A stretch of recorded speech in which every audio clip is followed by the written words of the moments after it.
It is February 1st, 2026. It is sunny down here in Southern California. And this is your host, Captain Marvelous, aka Marcy Flowers, aka the baddest gangster in the galaxy, aka the Digi Destins of the Hood, aka Johto champion since 1999, aka new type of the generation, aka I've only really finished like 2 or 3 Gundam series, aka ya boy. And we are back with another episode of the Marz Variety Show. Hey, if you guys are listening live on Twitch, please make sure that you hit that follow button. If you're listening to us here on YouTube, please hit that subscribe button. Leave a comment down below. We are doing a question of the day. The question of the day is, if the internet went down tomorrow, what would you struggle with the most? That is our question of the day. If the internet went down tomorrow, what would you struggle with the most? But yeah, if you guys are listening to us on those platforms, just make sure you hit that like button as we go along. Yeah, let's get into it. Y'all. So let me answer the question of the day, actually. So if the internet went down tomorrow, what would I struggle the most with? And honestly, I think it's the established communications with my friends.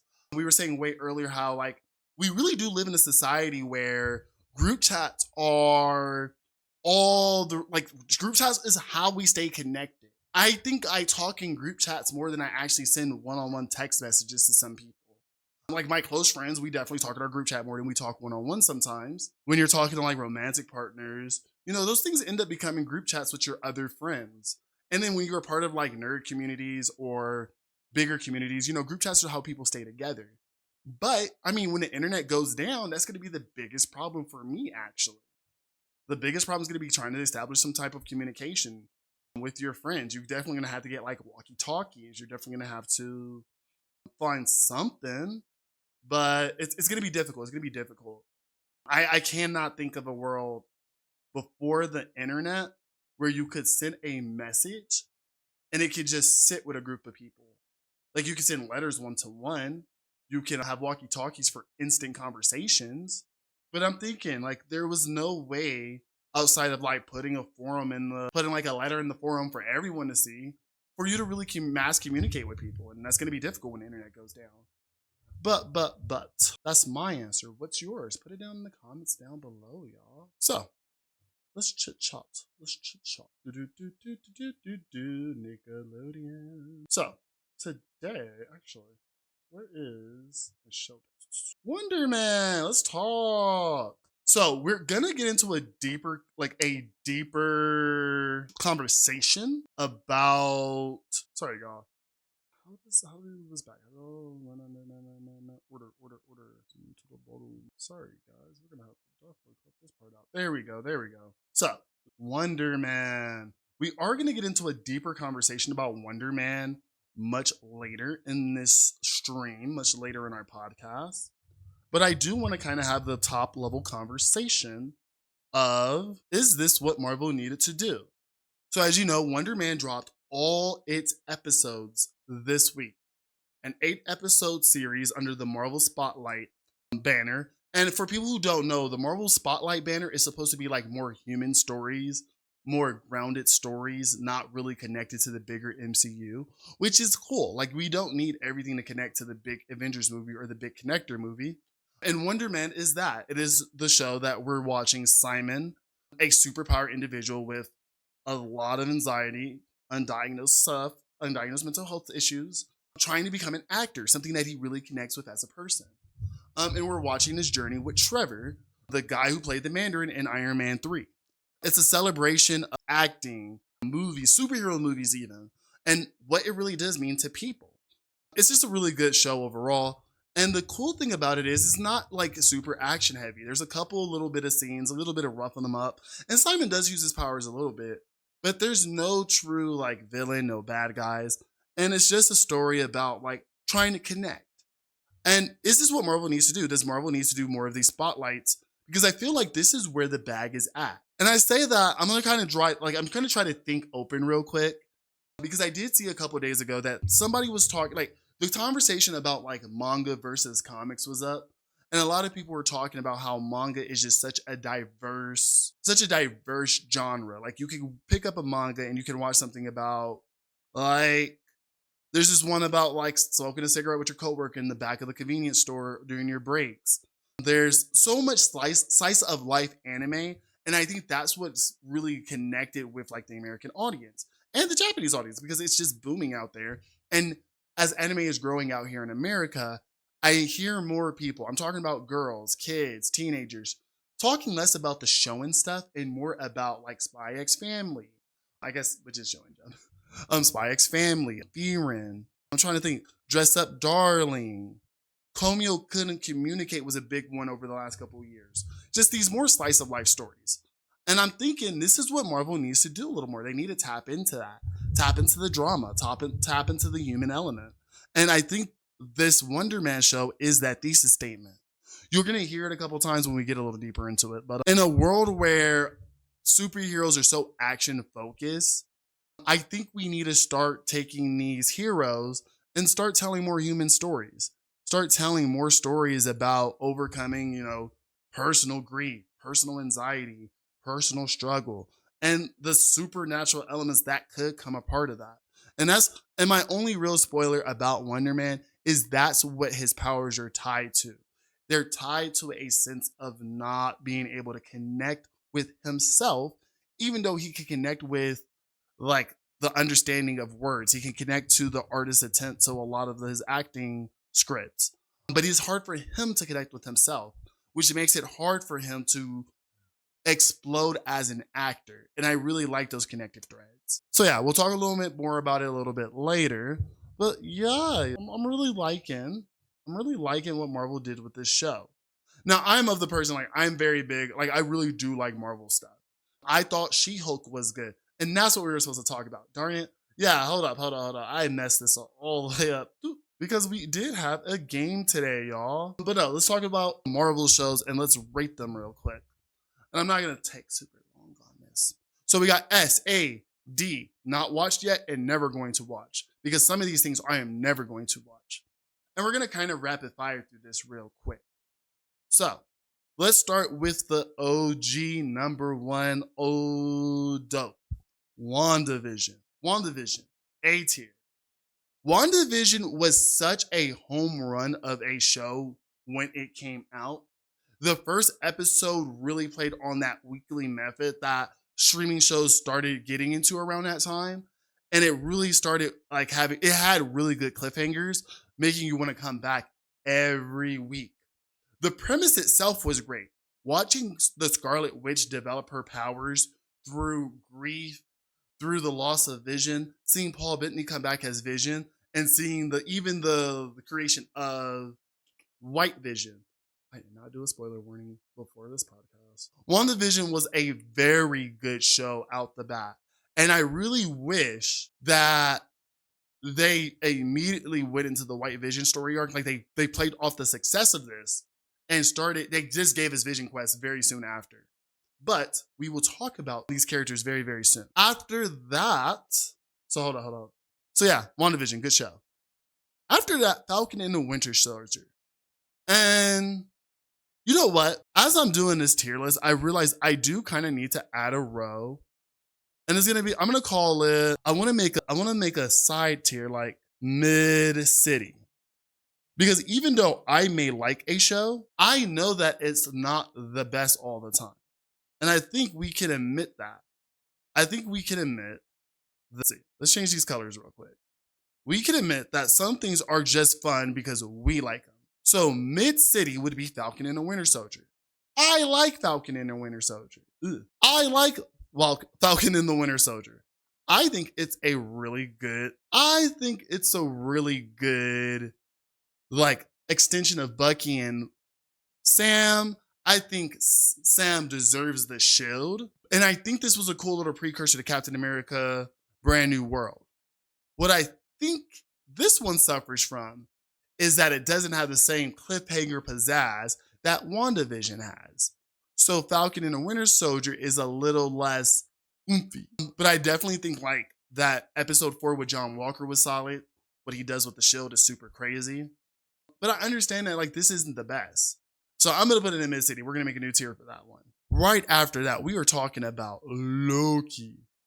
And I don't know how many times I got to get on this podcast and sing the praises of Loki. Sure, the first episode, solid. 2 and 3 kind of are like lag. But once you start getting closer and closer to the secrets of the TVA and how it goes on, and hold up, is Loki season 2 down here? No, so I'm definitely going to leave this up here. And leading into season 2 is just cylinders all going. I am so much waiting for Marvel to retool this plot line down the line, because I am very big to say that Marvel does not like to waste time and energy on something. So I am expecting the Council of Kings to become more of a plot point once they're able to recast characters, or the heat off of Jonathan Majors is a little bit more. You know, he puts out a couple more blockbusters. But I think like Kane is coming back, and I think Loki is going to become even more important once the soft reboot of the MCU happens. On that note, let's talk about something that I am disappointed with. And you know what? I'm going to leave it in. It's going to start off in disappointing, and I'm going to tell y'all straight up how I feel. I do not like What If. And I am been consistent about this if people hear me. I think Marvel does their What If stories terribly.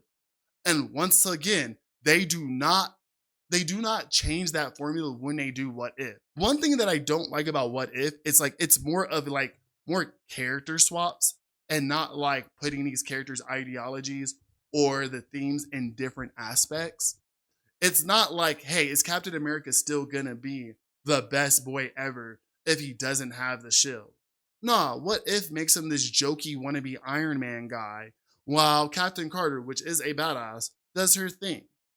What If makes things like, like I get so harped on the fact that like most of those side stories just seem whack.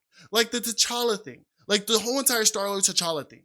It's not like, is like T'Challa gonna be like the same type of good energy on everybody in space? It's just, let's put a Star-Lord coat of paint on a black guy and then have him talk fun. Like, it's not even, like, I do not like What If. And I'm never gonna finish it. I'm never gonna finish What If unless we're talking like mad shit about it. Sorry. On the flip side, I love Hawkeye.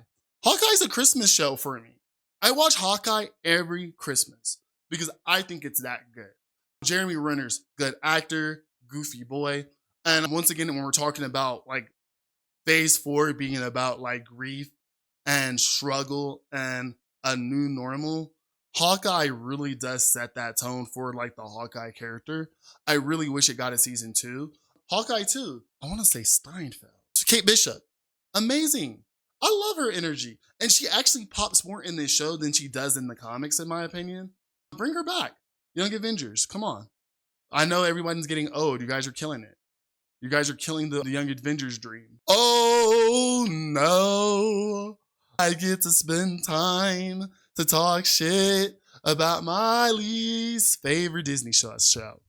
I do not like Moon Knight as a show. And you know what? I wasn't so hard on this show when it first came out because I like the action. I like the boot, boot, boot. I like the Oscar Isaac, amazing actor. If there is any reason to watch this show, it is to get more Oscar Isaac acting into your system.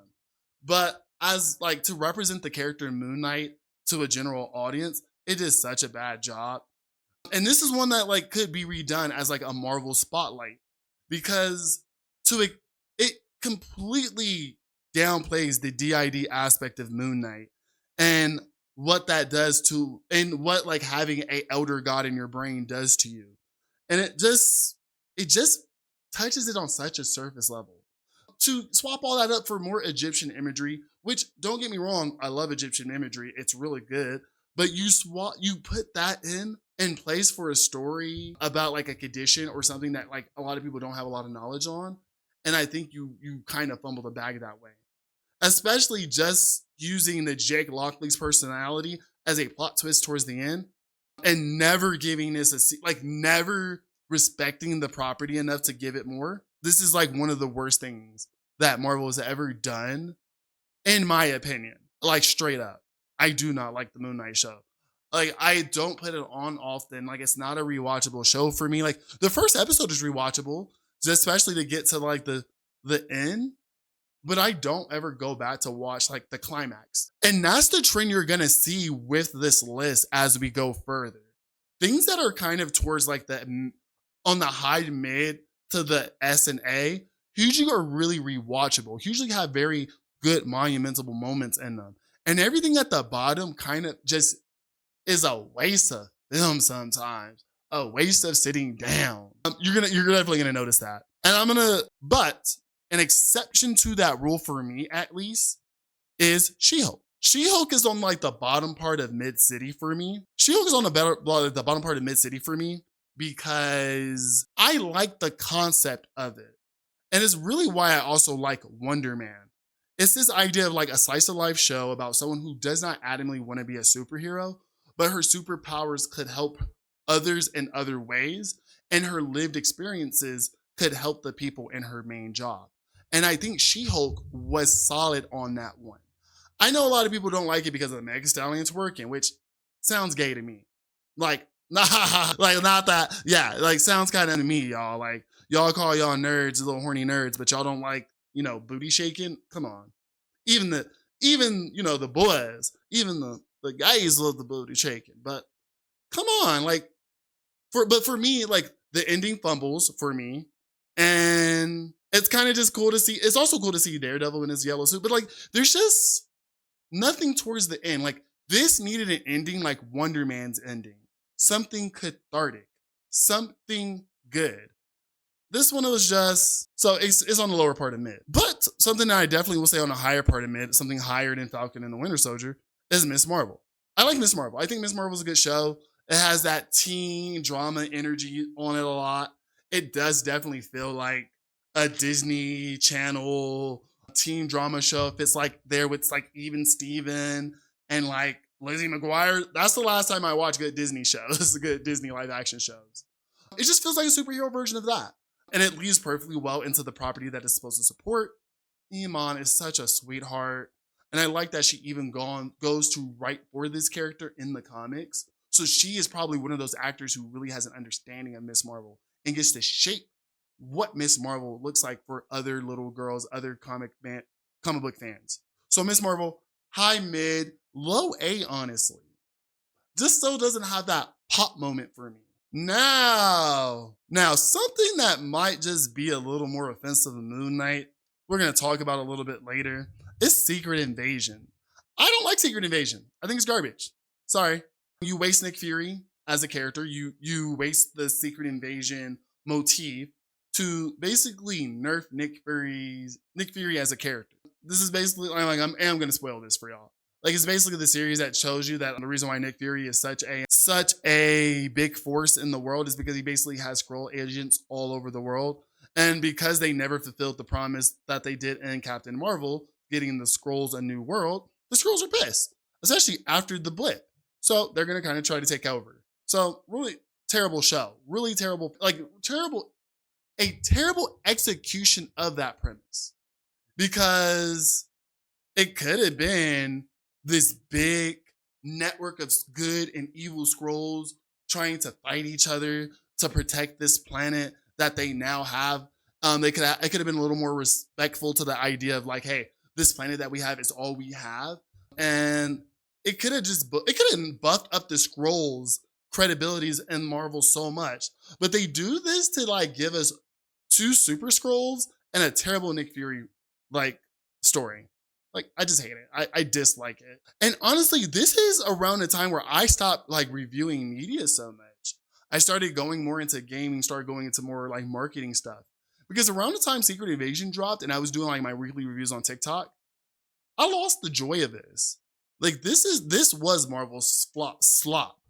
And like, no one can tell me otherwise. Like, Secret Invasion was so bad that I couldn't sit here and be like, oh, Marvel, you just don't understand it. It's not for you.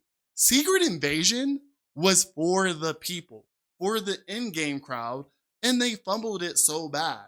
Honestly, that's not something you can say about something like Echo. Echo, low mid-city, Probably kind of disappointing because it doesn't pop enough. It kind of just leads into like Born Again. But Echo, where I feel like doesn't really do enough to like make you connect with Echo. It was their first time of doing the spotlight. This definitely took a credibility hit because it came after Secret Invasion. But Echo is actually kind of worth watching, especially if you don't watch a lot of Native American content. You don't watch a lot of like stories for that like community. Watch Echo. It does a really good story, like a really good way of like getting you like a surface level of that stuff for you to dig a little bit more. It definitely tells a story about like Wilson Fisk's rise to power too, and how he like preyed on this community's pride to get them on his side. But it definitely takes a hit because it was in that really slop era. But as we're coming out of the slop era, Agatha All Along was a good show. And it's weird that a character from Marvel's like home run series also kind of brought back Marvel, because Agatha All Along told a good story, a human story about Agatha becoming power obsessive to try to recover her child, to kind of save her child, setting up that character, and then also setting up other loose plot points from WandaVision. This is one I definitely don't want to spoil for you because there's a lot that's like told in that first episode that gets revealed later. But I think this was Marvel on the swing back, humanizing Agatha, giving her an apprentice, and also starting to throw those little tidbits that they like to do in like early phase 1, phase 2, where they throw little characters, little tidbits of the world. So later along, we can just pick up whatever we need to pick up. Maybe we will do a Brother Voodoo. Maybe we will do other stuff. But also, this adjacently also sets up some stuff in like Ironheart, or at least gets the general audience once again familiar with magic. So it is in your mind for a series a little bit down the line. We are also going to, now I have to be honest, I really wanted to kind of hate on My Friendly Neighborhood Spider-Man because the voice actor for that guy was being like a jerk when it was coming out. And I'm not, this opinion, like do note this opinion is not because of that, but My Friendly Neighborhood Spider-Man is mid. Like definitely under these two. There's not a pop moment in this show. I am a big Spider-Man fan. #1 Spider-Man fan. Don't get me wrong. Swoop, swoop, swoop. I played this PS5 game, bought a PS5 for that one. And I'm sorry to say that My Friendly Neighborhood Spider-Man is a mid show. It's kind of fun to watch while you're watching it week to week. It is kind of cool to see like an adjacent Peter Parker, seeing Norman Osborn be his mentor, and watch a very slow comic-based story be told. But honestly, there's just not a pop moment in this one. There's no moment that I think about looking back right now to being like, wow, I remember when that show did this. And that's kind of like, this is the benchmark. You're starting to see the benchmark right here. Like, what is the ick factor of that show? And on that, that's what makes like Falcon a little bit higher than Miss Marvel. Like, what is the it factor? We got a couple more shows to do, and then we're going to go into the rest of what we're doing. Hey, if I'm going to talk about it factor, yeah, we're also talking about Daredevil Born Again. Daredevil Born Again, you definitely can tell, went through a lot of rewrites when it came out. It feels so weird to I tried to rewatch it a couple weeks ago. And as I'm going through this watch, and I'm trying, like, I can appreciate Matthew, and I like the writing, and I like Matthew. Like, I really do like Charlie Cox as this character. But man, it definitely feels like this writing crew was trying to tell two different stories. They really focus on like the White Tiger plot line, which is really good. That's the part I like. But it's kind of like fitted in the story in such a weird way where like you just knew they wanted to do something else with it. I'm happy that it is getting a season 2 so we can kind of fix a lot of this. The Muse storyline was kind of just spotty too. It just felt like such a setup season. And I will say, because I will give it a lot of responsibility, I feel like Daredevil Born Again was trying to reset the street level of all of Marvel so ahead the actual MCU reset. Like, this definitely tells a more grounded story. This is what Marvel needs to be doing, because what's going on in Daredevil Born Again is very adjacent to what's going on in America right now. And I'm happy that Marvel decided to bear its fangs a little bit and tell that story. So that's why I will give it a little bit of grace. And it does have an ick factor. It does have the Muse fight that really, like, there's a couple of scenes in here that just pop for me. Daredevil resuiting up to fight Muse. The beginning first episode is just so solid. But you can definitely tell that like Marvel was definitely trying to recover something from this. So Daredevil Born Again, Mid-City. As we're on that note, Ironheart. Now this might be controversial. Ironheart is a little bit under Daredevil Born Again. I like this show. I like seeing Riri trying to build this suit and prove herself as a character. And maybe because I'm very close to like characters like this, these very headstrong women who need to prove themselves. So I love watching these women grow and shape into like solid leaders. But Ironheart, I think what kind of burns me is just that last episode. It was such a good show up to that last reveal. And the reveal itself but the consequences of that reveal just leaves me all over the place. I will say though, and this is not to spoil the reveal, how they handle that reveal isn't set in stone and will lead to a very solid season 2 and or Young Avengers movie show series. Ironheart, I just think it fumbled on the aspect of the twist. I don't think it is a bad show in itself. It's just really hard to describe. Like, there's just something in that last episode and how it is revealed to the audience that just puts me in a different headspace. I don't know, like this is super spoiler territory, so like mute me for like 30 seconds or until I start waving my hands like this. But it feels like they're trying to hit you with such a hard right turn in that season 2, episode 1, or when we get that plot point revealed, that it's just, there's potential. There's potential to fix the cloudy fumble, to be honest with you. On that note, I still haven't seen Eyes of Wakanda. I don't know. It just did not give me vibes on it. It was during the time where I wasn't really trying to follow the MCU that hard. And honestly, this was a show where I feel like there was nothing advertised to me, which Marvel, we do need to talk about. Actually, yeah, this is a good time to talk about it. I haven't watched Eyes of Wakanda. To be honest with you, Marvel does a really bad job marketing their black and brown shows. And I know a lot of people are going to try to call me out on this or tell me I'm being woke or blah, blah, blah. Black character gets so much privilege. But like, Eyes of Wakanda was not promoted well. And I don't know if this series is important to the bigger story the MCU is trying to tell, if it's a spotlight or what. But Marvel should have did a better job telling me what this show was meant for, because I did not watch it. We might end up having to watch it eventually, but I did not watch it. And I kind of did not have the mental energy to want to watch it. That can't still be said about Marvel Zombies. I just do not care for Marvel Zombies. I will never read Marvel Zombies. You can never get me invested in Marvel Zombies. And I swear to God, if there's a plot point in this bullshit to get us, I know Marvel Zombies is going to be a world in Secret Wars, but I'm just pissed that they did this. I hate it. It's a dumb series. It's a dumb concept. And honestly, there's other zombie-based stories in Marvel that does this so much better. Like, I'm sorry, I'm shit talking. Marvel Zombies, the whole entire, when all the Venom symbiotes started infecting people on Earth in the comics, and then those symbiotes themselves were like poisoned. That was another zombie base. When Carnage took over everyone, that's another zombie-based plot line. Like, Marvel overdoes the zombie-based plot lines. And even when they do a classic one, kapooey. The big twist in the comics was, they're going throughout the multiverse to eat people. Yeah, multiverse zombie story, big woo. I will say, zombie Peter Parker, best boy. Damn, for the second time in the podcast today, Wonder Man. A tier. I'm not going to sing this show's praises too much because I've already done it on the podcast once today, and I am about to do it again in a few minutes. But Wonder Man, good show.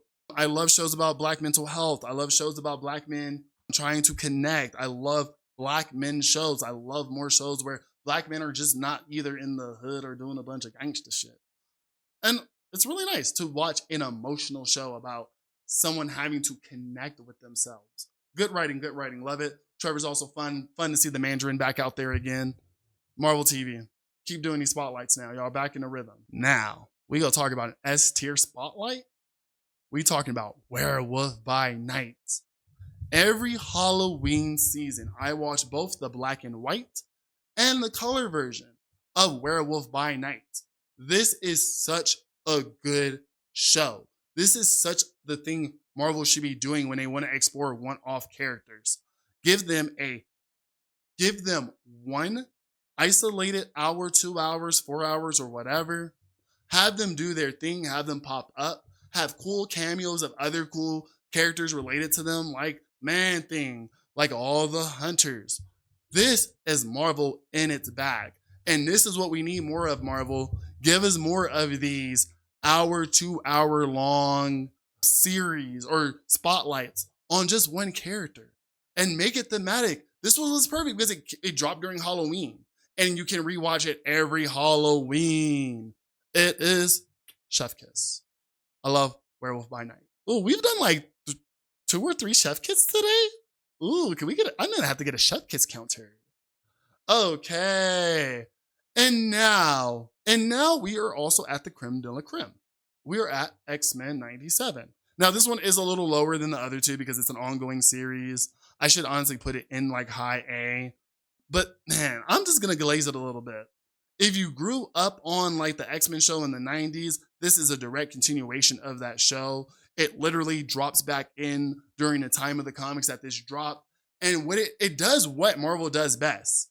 We're going to give you guys a show celebrating this team, telling a very human story, because once again, everything in X-Men 97 is very relevant to what's going on in America today, and actually explores other different options. Little Black history. If you ever want to understand like the Pan-African struggle, if you ever want to like get a surface level understanding of like Pan-Africanism and nerdism, X-Men is perfect for that. Like I think it's such a good allegory to Pan-Africanism in America.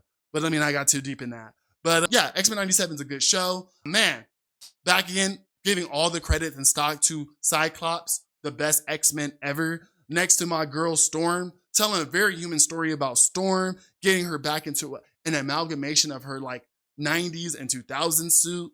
It's just a celebration of what make Marvel great and tell a story that's relevant now. It's just what comics should be doing in TV form.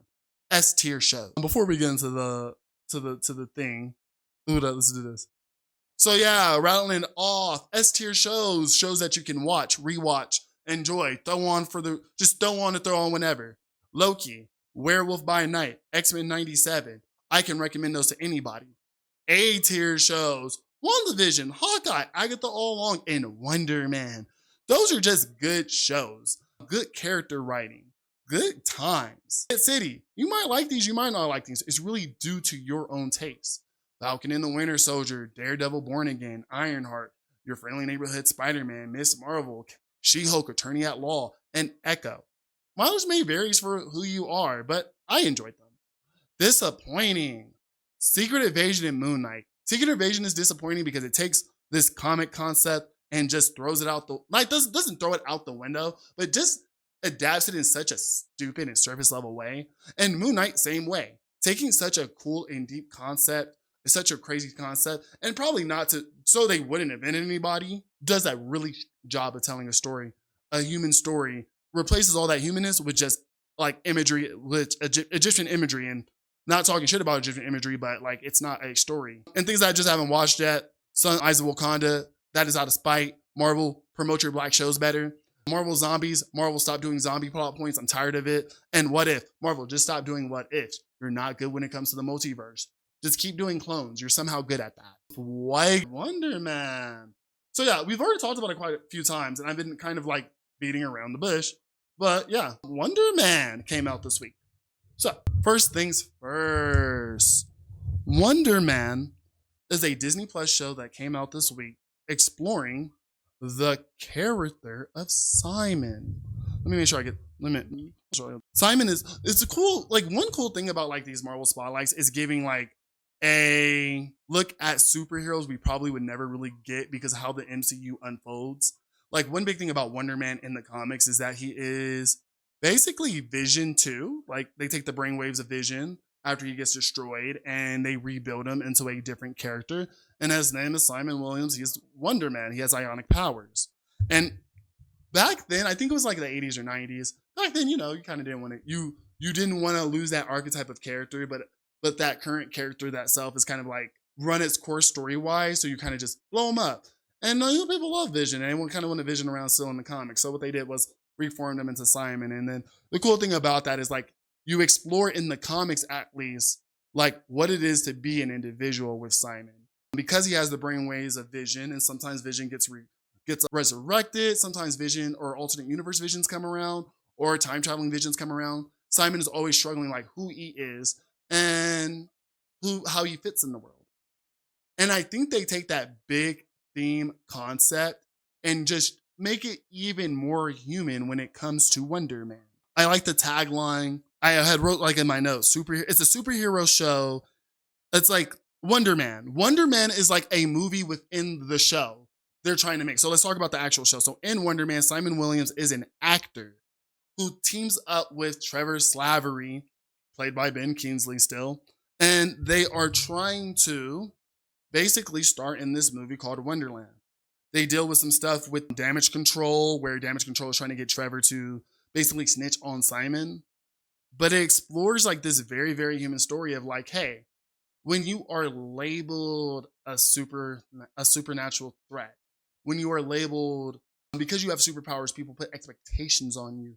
What happens when all you want to do is honestly act? What do you want to do when you honestly want to just connect with people, when you want to just live your life? And I really do like how Wonder Man is not like this hybrid show where we're trying to explore Simon do two things at once. Like, no, it is very much a show about him learning how to connect with himself so he can grow as an actor. But I'm going too far with it. Let's talk about this timeline. Let's talk about timeline. So at the beginning, I actually do like the way that this show was released. And I think one big reason why this show itself did so well is because this show, the story itself is short overall. Every episode is only like 34 minutes. But when you drop it all at once, it tells one very big story, and it's nice. Like you could just sit down and watch it whenever. And most people will just usually just watch it within a week anyway. I personally think you could have done this in like 3 weeks. You could have released the first 3 episodes 1 week, released that Doryman interlude in the middle, and then released the last ones in 3 weeks if you kind of did want to spread it out. But no, I think also on the flip side, you do a really good job just giving us the whole show at once. You could do, I'm looking at the MCU show rankings right now that we did on the podcast. And honestly, a lot of these shows might actually just go up a notch if they were all dropped at once. Things like Daredevil Born Again would have been good if you just dropped it all at once. She-Hulk, because it is a comedy, would have been done good if you would have done like a bulk release. Even something like maybe even Moon Knight would feel less offensive if it was just one complete project. So I'm gonna give Wonder Man that credit that like, yeah, maybe we do need to do some of these as like bulk releases. But in the start, it's really cool because you do get to meet Simon. Simon is it Nigerian? No, they're not African American, they're African immigrant Americans. Because what is y'all at? Hold up, oh boy, y'all. Because first of all, the guy who plays Aquaman is also the guy who played Black Manta.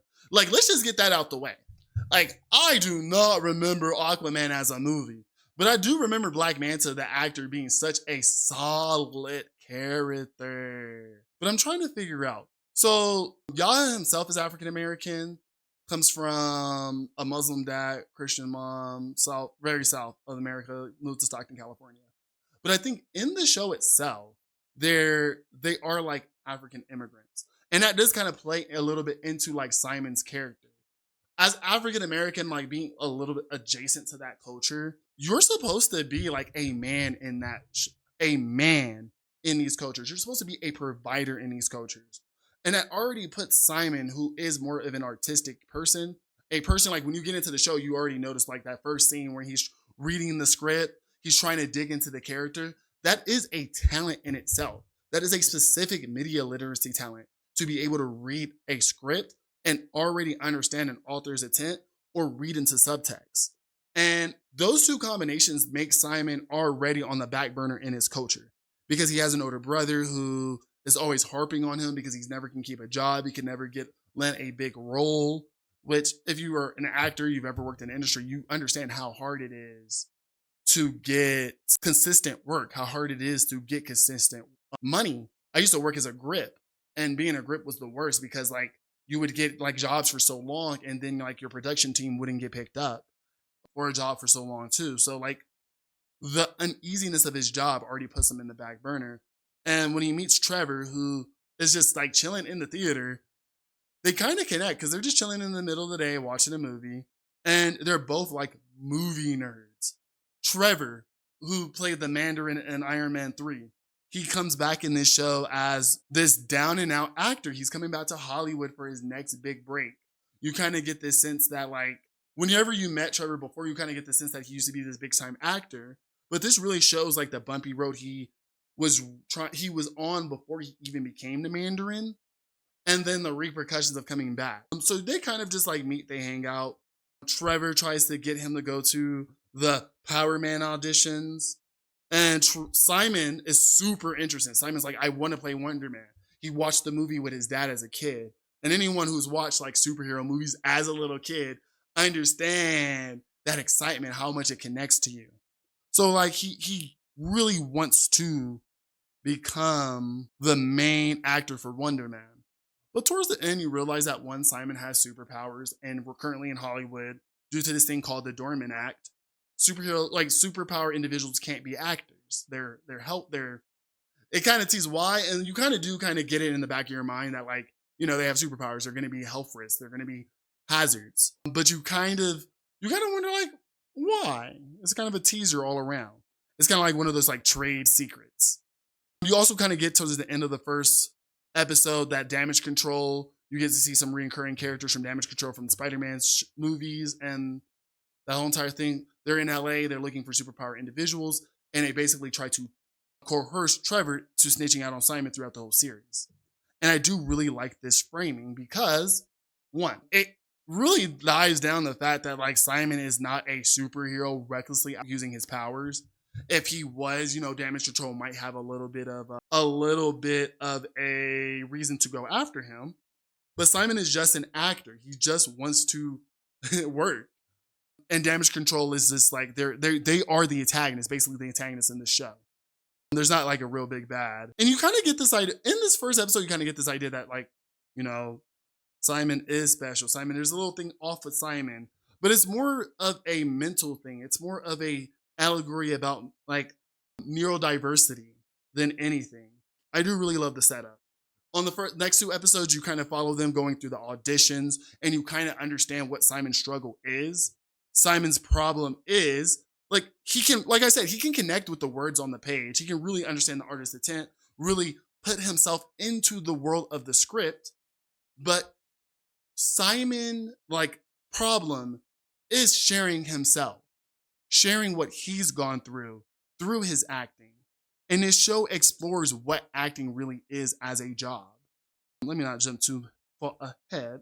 But in the first two episodes, you kind of get a lot of them acting, you kind of get in, like you can see Simon and Trevor bonding over trying to get an audition tape in so Simon can get the Wonder Man position. You get to see how this world is making, like, because you have to also realize this is a world that still has Steve Rogers and all of these superheroes in it. But Hollywood is kind of getting stale on the superhero trope, and it is an allegory on our world. So when you do get to this director, Korvac, which I feel like is an allegory to a Wonder Man villain, he's trying to bring back humanness in superhero movies. And it's kind of like a double entendre because this show is trying to put the human back in superhero shows. So I love that allegory. I love how they got, is it Kurt Russell to play like the old OG Wonder Man? And he's out here doing like crazy action scenes cut through the show. And it's really fun. Like, because honestly, it kind of does look like one of those old space shows from like the 1960s. The original Wonder Man movie that they always reference in the show.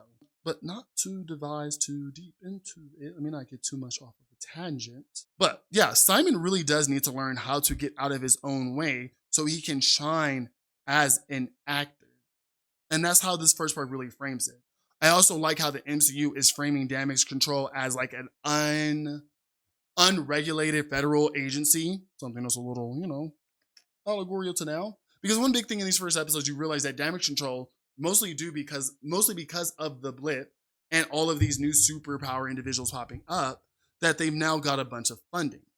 But these superpower individuals that are popping up aren't becoming such a big threat to the populace, so damage control kind of just doesn't know what to do. They have this new super state-of-the-art prison that they need to fill up so they can get their quotas, get their funding, but they're just not anybody to chase. So they're trying to like spy on Simon, and that's why they do use Trevor. But yeah, it's kind of like a cool little allegory to like federal agencies being out of hand. But it is also cool because another good quote in this beginning is like this idea that what can a superhero movie do in a world full of superheroes? A superhero movie in a world of superheroes. What could it tell us? What can Wonder Man tell us about the superhero condition? Which is kind of cool because you kind of see this trend. Let me take a pause. You kind of see this trend now, both from DC movies and Marvel shows, a little bit in Marvel movies. We'll probably see a little bit more now. That like they're trying to humanize these characters, trying to make these characters as close to like everyday people as possible. Where Superman, they take like this big iconic symbol, ground him into being a guy who just wants to move and operate to make sure that harm isn't being done to everyone. And that is a very humanizing thing, trying to do the best every day. This show takes the other way approach to it and thinking like, hey, what if your powers are tied to your self-image? What if your powers are tied to the way you view yourself? And when you're not comfortable with yourself, your powers do get out of hand. Because one big thing in this part is that we do see Simon's ionic powers go out of control when he gets frustrated, when he gets upset. And as a person who deals with like a lot of anxiety, that hit home for me. But yeah, that is how they set up the central conflict of this show. Pros about this before we start getting more into actually, let's talk about the very cool episode in this. Now, the first and second half of this show is cut with a really cool interlude called the Doorman episode. I call it the Doorman episode. Doorman is a Wonder Man villain, Avengers level villain, West Coast Avengers villain. And I like how they take this villainous character and just make it another obstacle for Simon. Because one, they take a whole episode to explain what happened with the Doorman thing.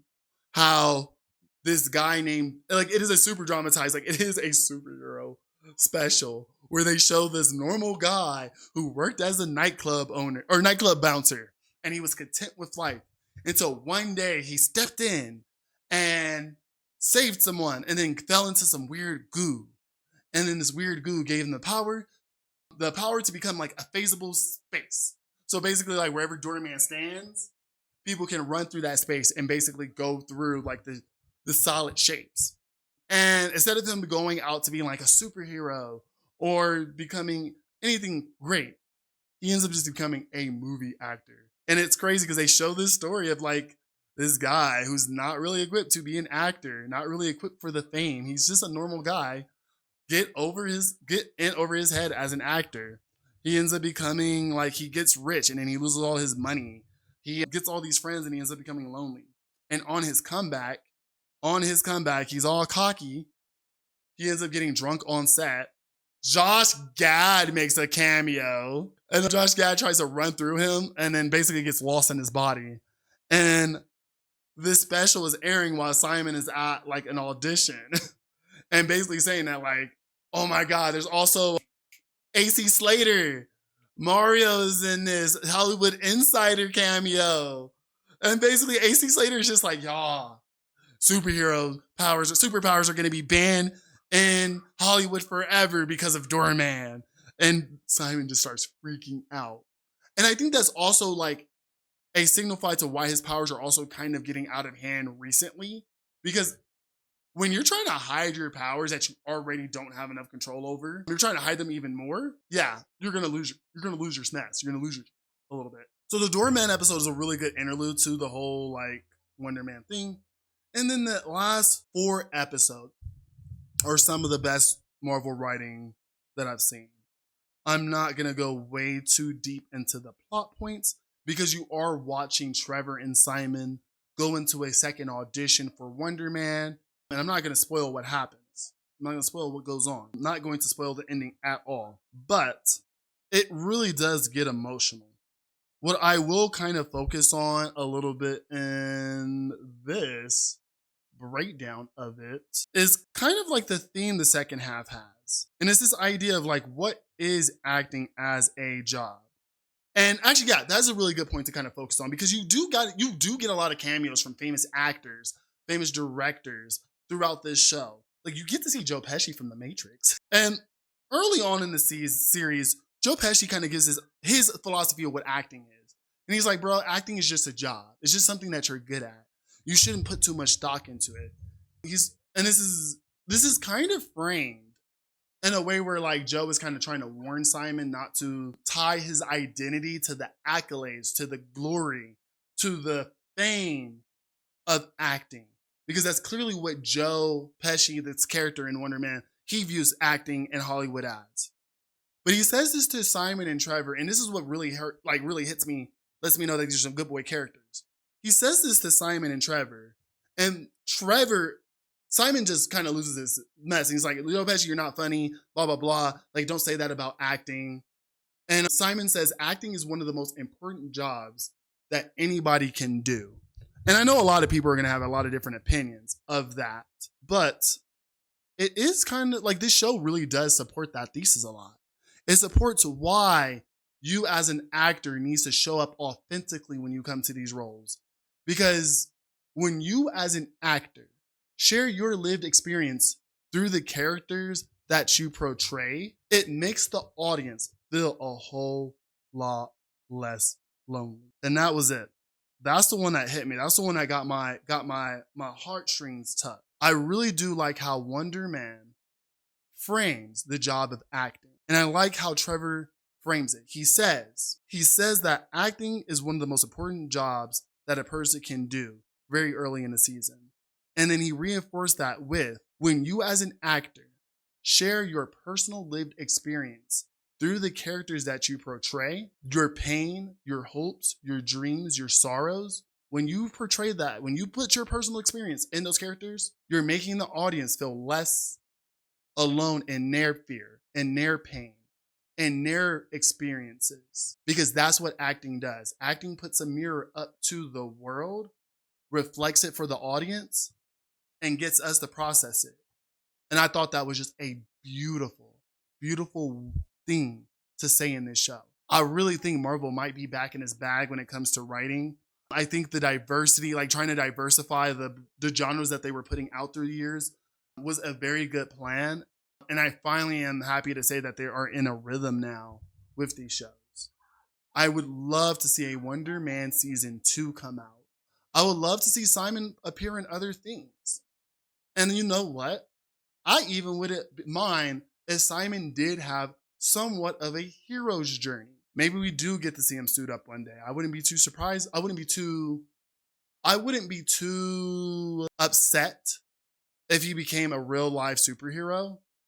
But also, I think if Wonder Man ever became a suited superhero in the MCU and the show got a season 2, I hope they always try to bring it down to a ground level about like what people are going through in these positions, how fame may affect you, how achieving your dreams might affect you and your family. Like, I really hope Wonder Man continues to tell human stories with its character or in its series, whichever way this goes on in the future. Okay.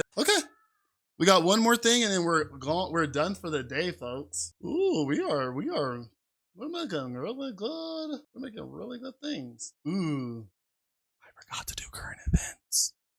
It's okay. We'll do them later. Is it this one? No. Where is my Summer Wars? Where's my Summer Wars? Oh, wait a minute. Hold up. Let me find the Summer Wars. I know I had it somewhere. So we're going to go into the Summer Wars review. And honestly, we have a pretty long podcast today. Honestly, I'm loving doing these, and I'm actually loving that we can kind of like make it as malleable as possible. Like every week doesn't have to be the exact same thing. Sometimes I'm just gonna do a bunch of quickies. Sometimes I'm never gonna do it. Some weeks I'm never gonna do a breakdown. One cool thing about the next couple of weeks though is that like I have so many breakdowns planned that I'm able to like stock on some. Because we're gonna go like, I'm not gonna lie to y'all, we're going real we're going real Black History Month next month. Starting this month. That's one thing that I kind of did want to make sure I got Wonder Man out because it was like Black media. Like I'm gonna be reviewing Black directors, Black writers, but also I'm gonna be honest with you guys. As a Black nerd, I really do appreciate Black media that is diverse. Like straight up. Like I do like seeing different aspects, Black culture. Because not all of us are like, yes, a lot of us are born and do live in like very economically challenged areas. But we're not all like defined by that. Some of us, and I'm not even saying like some of us are trying to break out from that, but sometimes we're influenced. And I think this is one big thing that a lot of people tend to like forget. When you're growing up, you're influenced by so many things.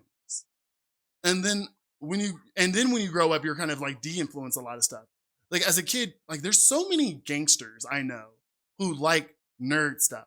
And I was gonna start this podcast talking about how like the black nerd is the reason why we have anime so popular in America.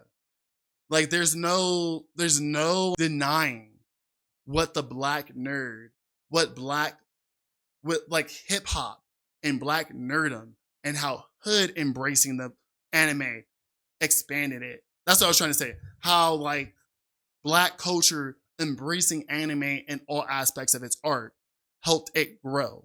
How anime in the hood is a very big reason why anime is big these days. Don't ever, I'm gonna tell y'all, like I'm gonna be straight up and I don't, this Black, care. It was not white pop culture that brought anime to the forefront.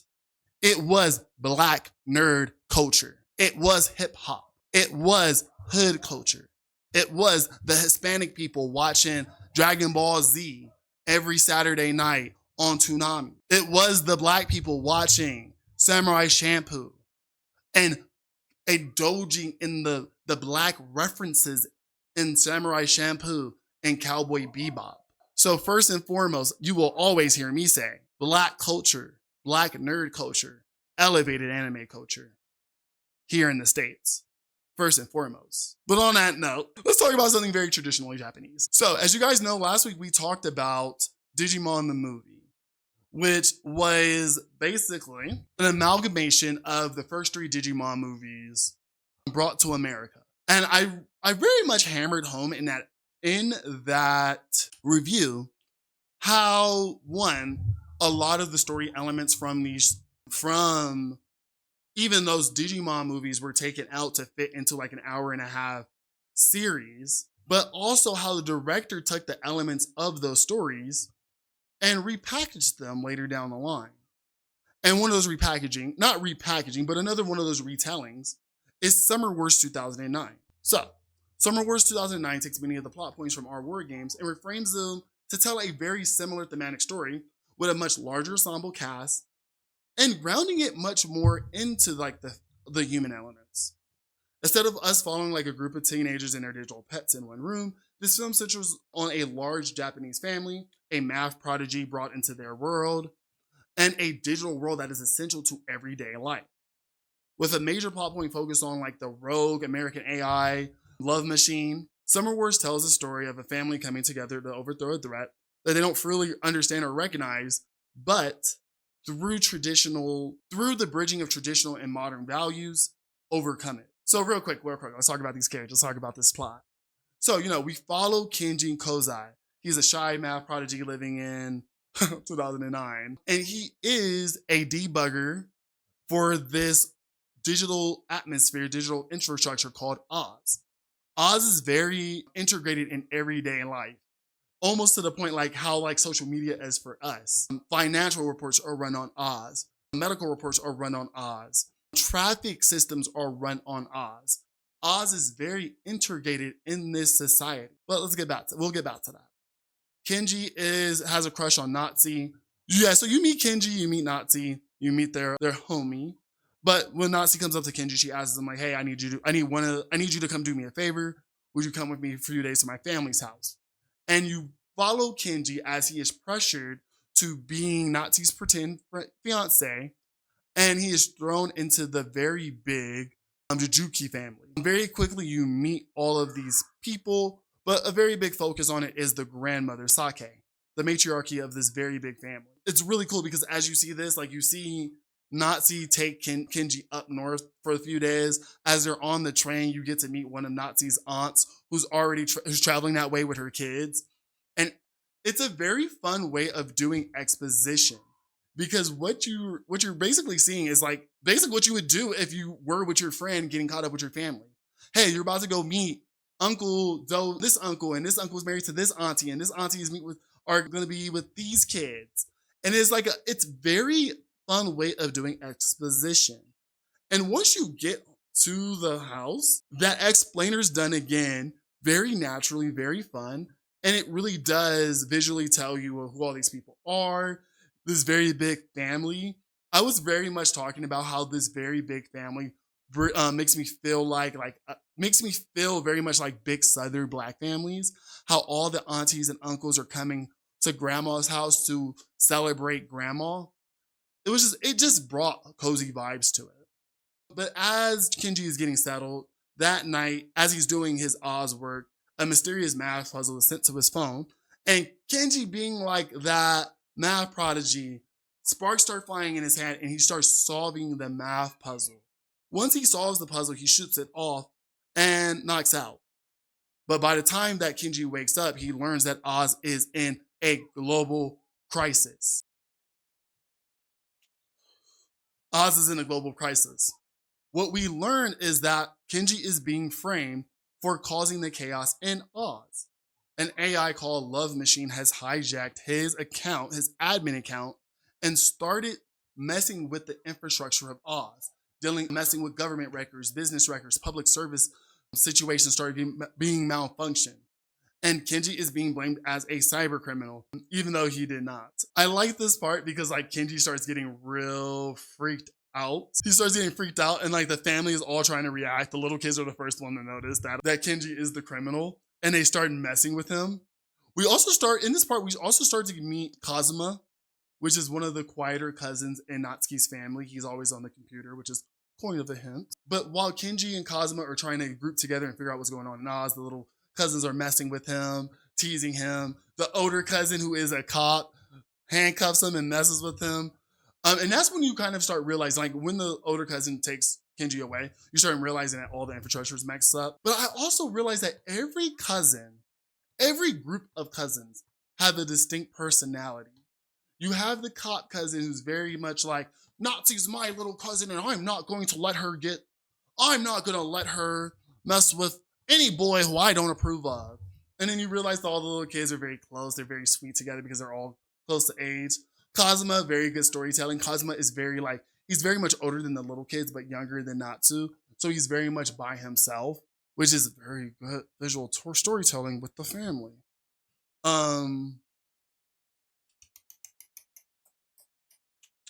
But yeah, I really do like how in this part, the Jujutsu family is presented as this family, even though it's framed as this family that's been falling on harsh times because the father ran out with all their money to America, which is very important. This part really shows that this is a very strong and resourceful family. It sets up the Jojoki family as this family that you just can't get down.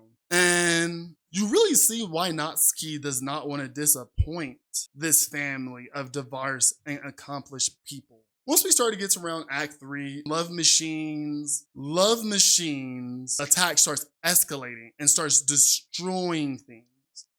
But the Jujutsu family, and it's really cool because during this time, Sakura, using this clout she has, let me use some colloquial terms. Sake, using this very large influence that her family has, thanks to her father and everyone in their diverse in their different fields. She pulls together her community and the greater community to start processing this tragedy. You know, they start clearing up the roadways. They start switching off of Oz into different forms of technology and analog technology so they can communicate and keep track of stuff. Sakura's ability to become like this very hard matriarchic figure within her family is translated to her symbol in the community. She's not just a strong mom or grandma. She is this community member who understands that with age, experience, and power comes responsibility. And in times like this responsibility is important. Love Machine notices that power is important, and it is very in it, but it is alluded that Love Machine turns off Grandma Sake's heart monitor transmission so that if she does get in danger, that the family can't do anything. And at night, due to all the stress of her getting everybody together and her keeping her family under control, Sakura dies under all the stress. And this symbolizes, I do like how she passes, because she asks Kenji for like one game, Haji Fuda. And in this game of Haji Fuda, she's teaching him. She's telling him how like it's important for family to stay together. It's important for communities to be strong. And I don't know if it's in this scene or a little later, but Kazuma kind of like expresses that he does not come from a big family. And this time that he's spending with Sakura and her family is very important to him. Like, he really does feel connected with his family, even though I think at this point, people are starting to notice that he may not be Natsuki's fiance. When Sakura passes away, everything is revealed that Kenji is not Natsuki's fiance, that this damage in Oz is starting to spread bigger and bigger. And we also learned during this time that Kazuma is King Kazuma, one of the best pro gamers in Oz. This beginning part is also like, he is also one of the big players in like trying to figure out what is going on with Oz. But yeah, this middle part is very strong because it really does show like how the everlasting part of like the everlasting connection of community, how, you know, how we show up to our neighbors is really important, especially in times of crisis and natural disasters. I really do like how that reinforces that like this over-reliance on technology does not replace that human connection. Now after the passing of Granny Sakura, the Jojoki family has to figure out, are they going to deal with Love Machine or are they just going to let it be? And during this time, it is revealed that this hidden Jojoki family member who's popped up right before Granny passed away. He is the creator of Love Machine. It is learned that like in America, when Grandpa took all that money and had this little secret kid behind Granny's back, that all this money that was stolen from the family was used to fund the pretty much the development of Love Machine. And this problem that once was like not connected to us now has a personal connection. Love Machine is a product of the Jojoki family's fortune, the intelligence of their youngest uncle. And now with Kazuma trying to actively battle it, they take this responsibility personally. And it's even said in like the rally cry of like the youngest son. He says like the Jojoki family takes care of their messes. We don't back down from a fight. One big cool allegory throughout this story, and the story of modern times, is how the Jojoki family keeps telling stories of their history. How they won and lost battles throughout history by being ever vigilant, by never backing down. And that is translated by the way they deal with Love Machine. So as Love Machine has continued to grow inside Oz, and most of the issues in the real world are dealt with, but Oz is now shut down, Love Machine is just running rampant. And the Jojoki family decide to deal with it at this point. Kazuma battles Love Machine one more time, but loses, and the AI grows even stronger. I like how the AI gets little bunny ears after Kazuma loses to it. And Love Machine basically gains enough energy or enough power to start throwing satellites off of course, aimed at Earth. During this time, Uncle comes back, flies on in, and just basically says like, "Hey, I have a plan. If you guys can keep Love Machine occupied, I can start messing with its data and start breaking it down, and we can start trying to loosen up its security controls." And during this time, Natsuki basically jumps in, tags in. Don't know why she was tagged in, but she ends up playing a game. I want to pronounce it correctly. Hanafuda with Love Machine. Because one big thing about Love Machine is it's not like Love Machine in itself is a malicious AI. Love Machine is never presented to being like this malicious creature. Even if it's like visual, like the visual cues of it being like the Ashura and being a little rat, it's supposed to predict it to being like this malicious AI. Love Machine was meant to play games. It's even in its name. It's supposed to be a loving machine. But because the US government tinkered with its data and let it loose, it became something that just wanted to be challenged. And a game of Hanafuda is challenging to it. Basically, the back and forth of the Hanafuda goes. Natsuki loses almost all her accounts. But in a scene that is reminiscent of Digimon the movie, these random accounts of Oz all start logging in across the world and gives Natsuki more money or more things to bet with, more accounts to bet with, and they eventually take down the giant Love Machine AI. But danger is not over yet. Even though, Love Machine has lost most of its power, it still has just enough energy or power or technology access to throw one satellite towards the Jijoki's house. And the only way they can kind of stop the data or stop this satellite from hitting them is to send it junk data and shoot it slightly off course. And this scene is so cool, so crazy. Because it really does, I'm not to harp on previous works. Because it mirrors that very intense scene in Digimon the movie, it's literally Kazuma trying to complete multiple math puzzles that were very reminiscent of the first one and succession to break the code so they can send the junk data. And it's crazy how Kazuma does this. I mean, not Kazuma, how Kenji does this. Because at first he's like, do, like he's writing it quickly on a piece of paper. But in the decisive moment, which is really cool because it's kind of like this thing like you don't want to leave too much, like you need just a small window of time to send the junk data. Kenji times it in such a manner that he looks at the math puzzle on the screen, that solves the puzzle in his brain, and then times the unlock in just enough time to send the junk data just so they can get the satellite off of collision and to straight into the ocean. It is crazy how intricate they had to do it. It was such a good moment. And especially from a movie from 2009. And this is actually a really good time to talk about the visuals in this movie. Because the human world just has that traditional anime style, smooth, grounded, not being too flashy in the human world. But that makes all of the things that happen in Oz so much more vibrant and impactful. Oz has this really bright, clean, sterile look to it. So when Love Machine is getting more powerful and he has this darker palette tone, it really makes him look more antagonistic. But yeah, it is an amazing, amazing movie. And the movie towards the end, Kenji and Natsuki kind of play around they might start entertaining the idea of being close together and falling in love. Because man, Kenji just knocked it out with his family. But Kenji does gain this confidence that he didn't have and genuine acceptance from a family that I feel like even if him and Natsuki don't get together, this family feels more connected now and he feels like a genuine part of it. And that is amazing. The idea of bonds and connections far above the blood, making it so that anything is possible.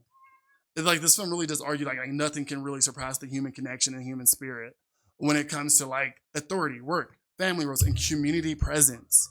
And then it does kind of bridge both the technology side and the modern side because the Jujuki family cannot. And I think this is really good themes of Summer Wars 2009. The Jujuki family cannot stop the threat of Love Machine without one, the human connections during the beginning, the human to human connection that we make every day, showing up in our communities, showing up to work, showing up to like the community center and the family hall and the community events and the school festivals. Like they can't stop the threat early without that type of connection. But also they can't stop the greater love machine threat without the human connections we do make on cyberspace. Those connections we make in chat rooms on these online games. Those connections are just as human as the ones we make outside. And we can't stop this big AI threat in this movie without both types of connections. And I really do like how Summer Wars frames that. So yes, that's how we're gonna do it. But yeah, that is Summer Wars 2009. We are gonna review a couple more of Mamoru Hosoda's works after Black History Month. But yeah, if you guys have not seen it, go see it. It's on HBO Max. It's really good, really solid. On that note, let's all wrap this on up, everybody. Let's go wrap this on. Chat, thanks for being here. This is definitely a more vibey stream. We're going to put up this podcast hopefully by Tuesday. And if you guys are watching either on live here on Twitch or on YouTube, make sure you hit that follow button, hit that like button, hit that subscribe button, hit all of the buttons, and let the algorithm know that you want to be notified when I drop these episodes. I appreciate you guys. You guys are the best of the best. Don't ever stop being yourselves. And I will see you guys next week for an even more Black episode.